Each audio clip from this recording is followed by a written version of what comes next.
ॐ अज्ञानतिमिरान्धस्य ज्ञानञ्जनशलाकया चक्षुरुन्मीलितं येन तस्मै श्रीगुरुवे नमः। हरे कृष्ण। आप सभी का स्वागत है। हम पढ़ रहे हैं भगवद गीता अध्याय 1 कुरुक्षेत्र के युद्ध स्थल में सैन्य निरीक्षण। श्लोक संख्या 43। उत्सन्न कुल धर्माणाम मनुष्याणाम जनार्दन नरके नियतम वासो भवतीत्यानुसुश्रुम। हे प्रजापालक कृष्ण, मैंने गुरु परंपरा से सुना है कि जो लोग कुल धर्म का विनाश करते हैं वे सदैव नरक में वास करते हैं। तो पिछले कुछ श्लोकों से अर्जुन ये बता रहा है कि किस प्रकार से यदि हम इन सीनियर लोगों को मार देंगे तो कुल धर्म समाप्त हो जाएगा, संस्कार समाप्त हो जाएंगे। संस्कार समाप्त हो जाएंगे तो अवांछनीय अनवांटेड बच्चे पैदा होंगे जो कि संस्कार रहित होंगे। इसकी वजह से क्या होगा, समाज कल्याण की सारी योजनाएं फेल हो जाएंगी और समाज जो है नीचे की तरफ गिर जाएगा और चारों तरफ दुख ही दुख आ जाएगा। बहुत बढ़िया। हमारे जीवन में हमने सुना कि जो भी होता है हमारे ही कर्मों का फल होता है। आज जो भी हम दुख दे रहे हैं, देख रहे हैं समाज में, ये वास्तव में इन्हीं संस्कारों का या स्पिरिचुअलिटी का नाश होने से है, जिसकी वजह से व्यक्ति नहीं जानता है कि वास्तविक धर्म क्या है। हम ये मानते हैं कि धर्म मतलब हिंदू मुस्लिम सिख ईसाई या ऐसा कुछ और, या जाति प्रथा। हम वास्तविक धर्म नहीं मानते हैं, जानते हैं, जो कि हमारा इटर्नल सदा रहने वाला सनातन धर्म है, जिसको हम कहते हैं कि जीवेर स्वरूप होए कृष्णेर नित्य दास। कि जीव का वास्तविक धर्म है कि वो कृष्ण का नित्य इटर्नल दास है। जब हम इसको पहचान जाते हैं तो हम सुखी रहते हैं। धार्मिकता के अभाव पर, संस्कारों के अभाव पर, ये कुल परंपरा, यही कुल परंपरा है। कुल परंपरा ये नहीं है कि मेरे कुल के देवता ये हैं, मेरे कुल देव ये हैं, मेरे कुल देव हैं। वास्तव में हम सबका एक ही कुल है, हम सब अच्युत गोत्र के हैं। एक्चुअली में गोत्र तो हमारे हम लोग बहुत सारे बोलते हैं, लेकिन अच्युत मतलब भगवान का गोत्र, हम उन्हीं के संतान हैं। जब हम ये समझ जाएंगे तब हमें असली धर्म के बारे में समझ में आएगा। तो क्योंकि ये सारी परंपरा नष्ट हो गई, वैदिक सारा कल्चर नष्ट हो गया, तो उसकी वजह से सारी अवांछित संतानें हो गई। तो इससे क्या हो जाएगा कि सदैव नरक में वास करेंगे। सब लोग नरक में वास करेंगे क्योंकि वो जानते ही नहीं होंगे, उनको पता ही नहीं होगा, उनका पर्पस केवल ये शरीर होगा। कैसे इस शरीर को सुख दिया जाए, आनंद दिया जाए, बाकी चीज़ें बाद में सोचेंगे। टेम्परेरीली इसी वक्त आनंद आना चाहिए। ऐसा अर्जुन बता रहे हैं कि ऐसा उन्होंने गुरु परंपरा से सुना है। यानी कि अर्जुन कोई अपने मनगढ़ंत बात नहीं बोल रहे हैं, अर्जुन वो बोल रहे हैं जो उन्होंने गुरु परंपरा से सुना है। यहाँ पर एक और बात को अर्जुन स्थापित कर रहे हैं कि कोई भी ज्ञान जो है गुरु परंपरा से लिया जाता है। इंपॉर्टेंट वर्ड यहाँ परंपरा भी है, केवल गुरु नहीं। यानी कि गुरु, जिसका कोई गुरु होना चाहिए, जिसका कोई गुरु होना चाहिए, जिसका कोई गुरु होना चाहिए। और अंत तक ये हम गुरु में पहुँचते हैं तो ब्रह्मा जी तक पहुँचते हैं, क्योंकि ब्रह्मा जी संसार के प्रथम पुरुष हैं और ब्रह्मा जी के गुरु भगवान तक पहुँचते हैं। तो इस प्रकार से ये गुरु परंपरा से उन्होंने सुना है। कोई नॉलेज जब गुरु परंपरा से ली जाती है तो एज इट इज़ आती है, ठीक है, बिल्कुल वैसी की वैसी चली आती है। जैसे हम कई बार बताते हैं कि पेड़ से एक आम तोड़ा जाए और ऊपर से तोड़ के फेंक दिया जाए नीचे, तो वो थोड़ा सा दब जाता है, और उसके बाद दूसरा आदमी भी दूसरे को देने के लिए उसको फेंक के दे तो थोड़ा और दब जाएगा। फाइनली जब तक कस्टमर के पास पहुंचेगा फेंकते फेंकते, तब तक उसका फलूदा बन चुका होगा। लेकिन वही आम यदि एक के दूसरे के हाथ में पकड़ाए, like a chain, human chain बनाते हैं ना, एक ने दूसरे को दिया, दूसरे को, तो आम एज इट इज आ जाएगा। इसको कहते हैं गुरु परंपरा, चेन ऑफ डिसाइपलिक सक्सेशन। तो यदि कोई ज्ञान इस तरीके से लिया जाता है तो ज्ञान एज इट इज आगे जाता है। तो ये परंपरा के नष्ट होने से समाप्त हो जाता है। तो यहाँ पे बता रहे हैं मैंने गुरु परंपरा सुना है। अब हम बहुत कुछ सुनते हैं, आप कह सकते हैं जी हम भी किसी से सुनते हैं, उनके भी गुरु हैं, उनके भी गुरु हैं, उनके भी गुरु हैं। हम टीवी में किसी से सुनते हैं मानो। तो एक और चीज़ इंपॉर्टेंट है, जैसे अर्जुन यहाँ पे कंफ्यूज हो गया कि मैंने तो ऐसा सुना है, इन लोगों को नहीं मारना चाहिए, अगर हम इन लोगों को मारेंगे तो कुल धर्म का नाश होगा और सदैव हम भी नरक में जाएंगे। ये लोग तो नरक में जाएंगे ही, आगे आने वाली संतानें, क्योंकि ये इनके संस्कार नष्ट हो चुके होंगे तो ये तो नरक में जाएंगे, लेकिन इसके जिम्मेदार हम हैं क्योंकि हम इनको मार रहे हैं तो हम भी नरक में जाएंगे। अब ये अर्जुन का लॉजिक बिल्कुल लॉजिकल बात लगती है, लेकिन क्योंकि उसका कोई पर्सनल गाइड से उसने अभी तक सलाह नहीं ली है, हालांकि अब भगवान से ले रहे हैं।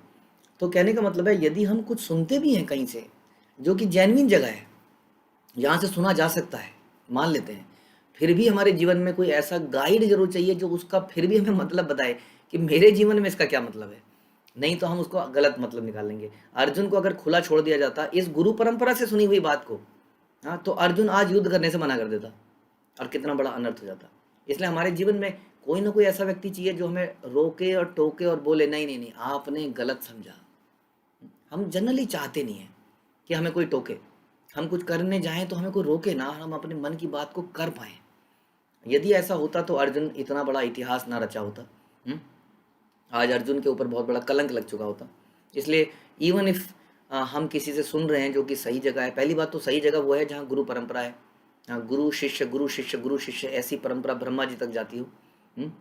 और उसके बाद भी हमारा कोई पर्सनल ऐसा व्यक्ति हो जो हमें, जिसको हम शिक्षा गुरु दीक्षा गुरु, जो हमारे पर्सनल, जो हमें गाइड करे, नहीं नहीं नहीं नहीं ऐसा मत कीजिए, ऐसा कीजिए, नहीं नहीं नहीं ऐसा मत कीजिए। एक ऐसा व्यक्ति जरूर होना चाहिए जिसकी वजह से गड़बड़ हो सकती है।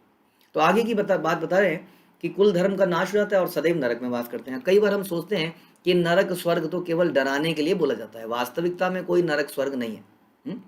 लेकिन सच्चाई ये है कि हम जो भी करते हैं उसका कुछ ना कुछ अपोजिट रिएक्शन आता है। Every action is got equal and opposite reaction, जिसको हमें झेलना ही पड़ता है हमारे ना चाहते हुए भी। जो भी हम चीज़ इस्तेमाल करते हैं, हम कितनी सारी चीज़ें इस्तेमाल करते हैं, हम उनके लिए पे करते हैं, राइट? पे करते हैं ना, ग्रॉसरी का बिल, बिजली का बिल, ये बिल वो बिल। यदि हम कभी कभी किसी तरह से चोरी करने का भी प्रयास करते हैं, और कभी कभी हम सक्सेसफुल भी हो जाते हैं, किसी से कुछ लिया और कुछ चीज़ एक्स्ट्रा उठा ली वहाँ से, माना उसके पैसे नहीं दिए, तो हम हो सकता है इस संसार की नज़रों से बच जाएं, लेकिन ये जो कर्मों के एक्शन रिएक्शन है उससे नहीं बच सकते। ध्यान रखिए, अगर आप सक्सेसफुल हो गए किसी मेट्रो में बिना टिकट के चढ़ने के, तो प्रसन्न होने की ज़रूरत नहीं है, क्योंकि आपके कर्मों में वो लिखा गया, हाँ, और उसका पे आपको करना ही पड़ेगा। भगवान का सिस्टम ऐसा है, मेट्रो का सिस्टम को आप अवॉइड कर सकते हैं, ट्रेन के सिस्टम को अवॉइड कर सकते हैं, बस के सिस्टम को या किसी भी सिस्टम को आप चीट कर सकते हैं, लेकिन भगवान के सिस्टम को चीट नहीं करा जा सकता, क्योंकि बहुत सारे गवाह कंटिन्यूसली देख रहे होते हैं। हवा है, आसमान है, सूर्य है, देव, कई तो भगवान परमात्मा हृदय में है, कई सारे गवाह यमराज देख रहे होते हैं। तो इस प्रकार से हम जो भी करते हैं उसका रिएक्शन देना ही पड़ेगा, चाहिए भले ही इस संसार की अदालत से हम बच जाएं, जेल से बच जाएं, लोगों की नज़र से बच जाएं, और हम भगवान की न जाने कितनी सारी चीज़ें इस्तेमाल कर रहे हैं। ऐसा कहा जाता है कि यदि किसी का लोन उतारे हुए भी अगर हम मर जाते हैं उतारे बिना, तो आपको उसका लोन चुकाने के लिए दोबारा इस संसार में आना पड़ता है। तो भगवान के नियम बिल्कुल फुल प्रूफ है। भीष्म पितामह के बात हम सुनते हैं कि भीष्म पितामह का इतना कष्ट क्यों हुआ, धृतराष्ट्र का इतना कष्ट क्यों हुआ। तो हम सुनते हैं भीष्म पितामह की कथा, वसुस कि 8 वसु थे, उन्होंने एक वशिष्ठ जी की गाय को चुरा लिया था, हाँ, और 8 वसु ने उसमें योगदान दिया था, लेकिन जो मुख्य थे वो यही थे। तो वशिष्ठ जी इनको श्राप देते हैं कि तुम धरती पे गिर जाओ और कष्ट उठाओ। तो आगे जाके वशिष्ठ के खूब याचना करने पर वशिष्ठ 7 या वसु को तो माफ़ कर देते हैं कि तुम जन्म लेते ही मर जाओगे और तुम्हारा कष्ट समाप्त हो जाएंगे। तो इस प्रकार गंगा जी उनकी माता बनती हैं और 7 वसु को पैदा करती हैं और गंगा जी में बहा देती हैं, लेकिन 8वें वसु में उनके हस्बैंड जो है उनको रोक लेते हैं, और इसलिए 8वें बनते हैं भीष्म पितामह और पूरे जीवन कष्ट भी भोगते हैं।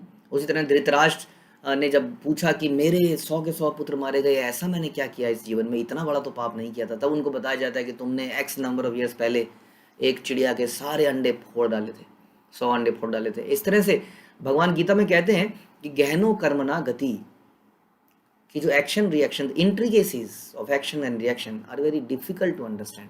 हम नहीं समझ सकते। हम सोचते हैं कि अच्छे आदमी के साथ बुरा क्यों होता है, बुरे के साथ अच्छा क्यों होता है। वास्तव में ऐसा कुछ नहीं है। ये केवल एक अनाज के ड्रम की तरह है, जिसमें हम नीचे से अनाज निकालते हैं, ऊपर से अनाज डालते हैं। पहले साल अच्छी फसल हुई तो हमने अच्छा डाल दिया, दूसरे साल बुरी फसल हुई तो हमने बुरा डाला, लेकिन जब निकाला तो अच्छा निकला। और कोई बच्चा अगर इसको देखेगा तो बोलेगा देखो ये डाला था तो बुरा और निकला अच्छा। तो इसी तरीके से कौन सा एक्शन कब किया है कब नहीं किया है हम तो भूल ही जाते हैं आधे से ज़्यादा चीज़ें। तो ये सारे एक्शन रिएक्शन हैं जो कि हमें नरक की तरफ ले जाते हैं। भगवान बोलते हैं कि जो रजोगुणी है वो इस पृथ्वी पर भोगते रहते हैं और कष्ट पाते रहते हैं, जो तमोगुणी है वो नीचे की योनियों में जाते हैं, नीचे के प्लेनेटरी सिस्टम में भी जाते हैं, हाँ, पताल तलातल जो भी हैं। और जो थोड़े से अच्छे काम कर लेते हैं वो ऊपर के लोकों में जाते हैं, लेकिन वो भी जन्म मृत्यु के चक्कर में पड़े रहते हैं। तो तीनों गुणों के कारण, सतोगुण रजोगुण तमोगुण के प्रभाव से जीवात्मा बहुत सारे ऐसे कर्म करता है जिसकी वजह से उसको कुछ रिएक्शन मिलते हैं। और उन रिएक्शन को भोगता है। नरक की जहाँ तक बात करें, ये देखिए, ये आपको हमने फोटो पहले भी दिखाई थी प्लानिटरी सिस्टम की। तो इस प्लानिटरी सिस्टम में यदि आप नीचे की तरफ जाएंगे, एकदम नीचे की तरफ देखिए, जहाँ पे गर्भोदकशाही विष्णु शयन कर रहे हैं, लक्ष्मी जी पैर दबा रही है, सबसे नीचे आप देख सकते हैं पितृलोक एंड हेलिश प्लैनेट्स। तो जितने भी 14 प्लानिटरी सिस्टम हैं, ये पूरा देख सकते हैं, रसातल, महातल, तलातल, सुतल, वितल, अतल, और उसके ऊपर अर्थली प्लैनेट, और फिर ऊपर भूवलोक, स्वर्गलोक, महरलोक, जनलोक, तपलोक, इस तरह से ये सारे लोक हैं। तो जो सबसे नीचे का लोक है पितृलोक, पितृलोक एंड हेलिश प्लैनेट, ये गर्भोदकशाही ओशियन सागर जो सबसे नीचे है, जहाँ विष्णु शयन करते हैं, और ये जो प्लानिटरी सिस्टम है 14, उनके बीच में है, एकदम नीचे की तरफ ये प्लानिटरी सिस्टम है। इसकी बिल्कुल डिटेलिंग करी गई है श्रीमद् भागवत में। और ये 28 ऐसे प्लैनेट हैं, 28, जिनके नाम हम श्रीमद् भागवत में सुनते हैं। बिल्कुल एक एक का नाम बताया गया है, वहाँ पे कौन जाता है ये बताया गया है। तो मैं थोड़ा सा आपको बताने का प्रयास करता हूँ आज। सुखदेव गोस्वामी ने, ये है श्रीमद् भागवत के 5वें स्कंद के 26वें चैप्टर। सुखदेव गोस्वामी ने निम्नलिखित 28 प्रकार के नरकों का वर्णन किया। यदि कोई व्यक्ति अन्य का धन, पत्नी या संपत्ति को चुराता है तो उसे तामिश्र नरक में रखा जाता है। सुन लीजिए, याद नहीं कर पाएंगे आप। यदि कोई ठग कर पराई स्त्री का उपभोग करता है तो उसे अंध तामिश्र नरक में कठिन यातना सहनी पड़ती है। वह मूल पुरुष जो शरीर में ही व्यस्त रहकर अन्य जीवात्माओं की हिंसा करके तथा अपने परिवार का पालन करता है, वह रौरव नरक में जाता है। अन्य जीवात्माओं की हिंसा करके वहां पर उसके द्वारा वध किए गए पशु रुरु नामक प्राणियों के रूप में जन्म लेकर उसी को पीड़ित करते हैं। जो विभिन्न पशुओं तथा पक्षियों को मारकर पकाते हैं, उन्हें यमराज के दूत कुंभी पाक नरक में रखते हैं, जहां उन्हें उबलते तेल में डाला दिया जाता है। ब्राह्मण का वध करने वाले को काल सूत्र नामक नरक में रखा जाता है, जहाँ की भूमि समतल तथा ताम्र सदृश है, मतलब बहुत ताम्र एकदम जलती हुई तांबे जैसी भट्टी के समान गर्म है। ब्राह्मण हंता इस प्रदेश में अनेक वर्षों तक जलता है, जिसने ब्राह्मण की हत्या करी हो। धार्मिक नियमों का पालन ना करने वाले तथा मनमानी करने वाले को 80 पत्र वन नरक में रखा जाता है। जो अधिकारी ठीक से न्याय नहीं बरतता तथा जो निर्दोष को दंडित करता है, उसे यमराज के दूत सूकर मुख नामक नरक में ले जाकर अत्यंत क्रूरता से पीटते हैं। भगवान ने मनुष्य को हायर इंटेलिजेंस दी है ताकि वो समझ सके, अन्य जीवित प्राणियों के कष्टों को समझ सके। लेकिन जो अंतःकरण से रहित, इस ऐसी चेतना से रहित है और अन्य प्राणियों को कष्ट पहुंचाता है, यमराज के दूत ऐसे पुरुष को अंधकूप में ले जाते हैं, अंधकूप नामक नरक में, जहाँ पीड़ितों द्वारा उसे उचित दंड मिलता है। जो व्यक्ति अतिथि का सत्कार नहीं करता, गेस्ट का सत्कार नहीं करता, उन्हें खिलाता नहीं है उनका, और स्वयं खाता पीता है, उसे कृमि भोजन नरक प्राप्त होता है, जहां असंख्य कीड़े मकोड़े उसे खाते हैं। चोर को संदंश नरक की प्राप्ति होती है। चोर जाते हैं संदंश नरक में। अभोग्य स्त्री के साथ यौन संबंध रखने वाले व्यक्ति को तप्त सूर्मी नरक में रखा जाता है। उच्च कुल में जन्म लेकर भी नीचे कार्य करने वाले को, घृणित कार्य करने वाले को रक्त, पूय तथा मूत्र की वैतरणी नदी में रखा जाता है।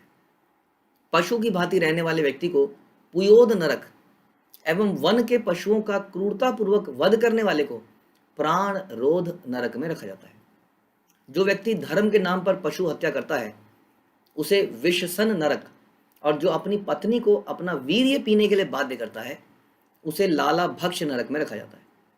जो किसी के घर में आग लगाता है या किसी को विष देता है, उसे सार मेयादन नामक नरक में रखा जाता है। झूठी गवाही देकर जीविका चलाने वाले को अविची नरक भोगना पड़ता है।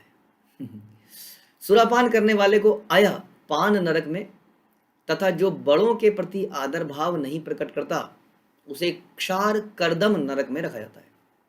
भैरव को नरबलि देने वाले पुरुष को रक्षो गण भोजन तथा पालतू पशुओं मारने वाले को शूल प्रोत नरकों में रखा जाता है।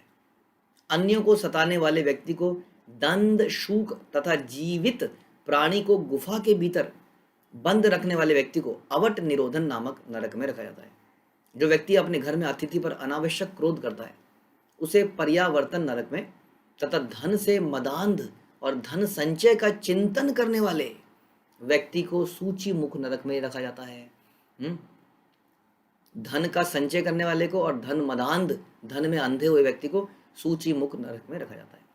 तो कुछ नरक अगर हम श्रीमद् भागवत हम पढ़ेंगे, इस स्कंद में हम आएंगे, जैसा हम श्रीमद् भागवत पढ़ ही रहे हैं, तो डिटेलिंग भी होगी इनकी कि क्या होता है वहाँ पर, कैसे क्या करा जाता है। ये तो मैंने बहुत ही समरी में बता दिया, पूरा चैप्टर ही इसी के ऊपर है। तो कहने का मतलब है अर्जुन की बात एकदम सही है। यदि हम बिल्कुल आंख बंद करके अपना जीवन जिएंगे, नहीं सोचेंगे कर्म क्या है, विकर्म क्या है, अकर्म क्या है। विकर्म होता है जो शास्त्रों के विरुद्ध किया जाए, और इस तरह सकाम कर्म होता है जो अपनी इंद्रिय तृप्ति के लिए किया जाए। इन दोनों तरह के कर्मों का रिएक्शन आएगा, और रिएक्शन या तो इस नरक में मिलेगा या उसमें मिलेगा, या इस पृथ्वी पे भी मिला।